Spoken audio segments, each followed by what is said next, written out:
Okay, now we're going to move on to the Pages section of your website.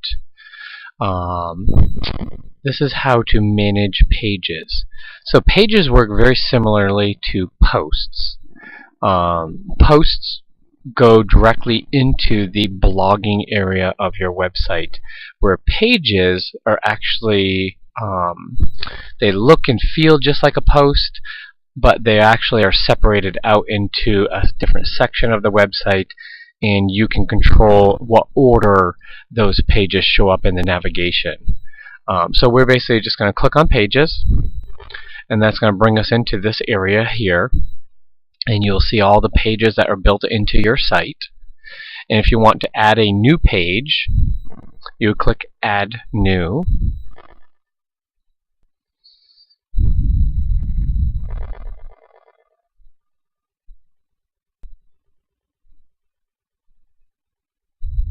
And while we wait for this to generate, which is a little sluggish today, so same thing, enter your title, enter your content into here.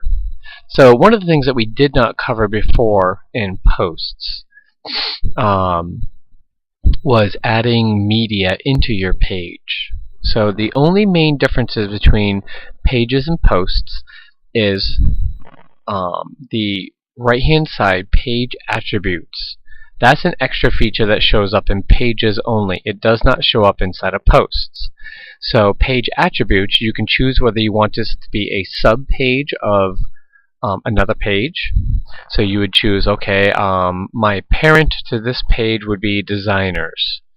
And then what style template, depending on your website, you may have different templates set up. So this is a default template. We have an archives, a blank, a full width, and a max full width. But we're just going to leave it as a default template. In what order? The order, you basically say, hey, I want it to show up as on the top, number 1. I want this to be the first page inside the navigation when I create this page. And then you put your content inside of here. So you type inside the box. But say we want to put an image in here. What we do is we click on, if you look at Upload Insert just to the right of it, and you hover over that little box, it says Add an Image. And then the one right next to it is Add Video. The one right next to that is Add Audio. And then there's Add Media. These three pretty much are identical. If you use Add Audio and Add Video, it does not add it into your site in a fashion that is like a YouTube player.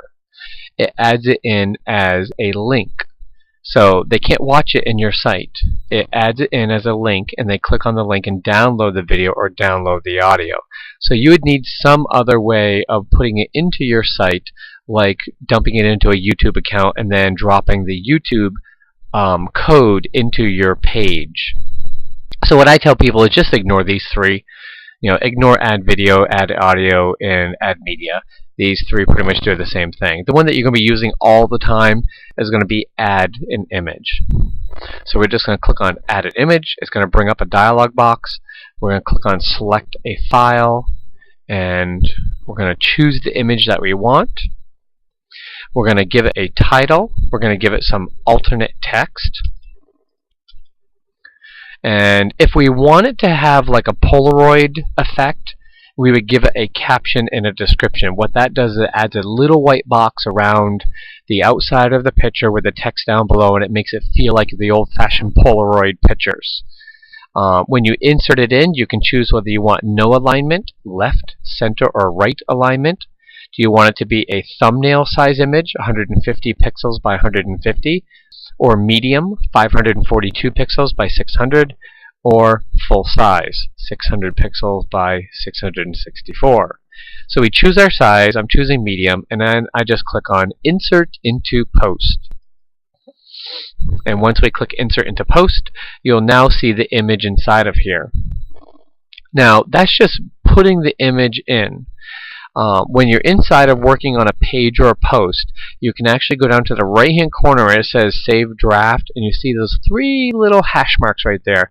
If you hover over that, it'll change to an up and down arrow. You left click and hold and drag down, and that will increase this box area where you're working in. But say I don't want this image to be this big. I want it to be smaller. If I click on the image once and then grab the corner of the box, I get the same little double arrow, and then I left click hold and drag down, you'll see the numbers change. 364, 340, 320, 310, 314. That's good.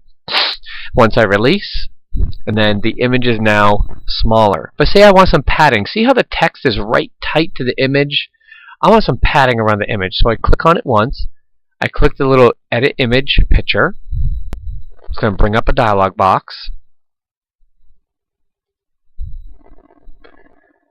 And now what I want to do is click on Advanced Settings.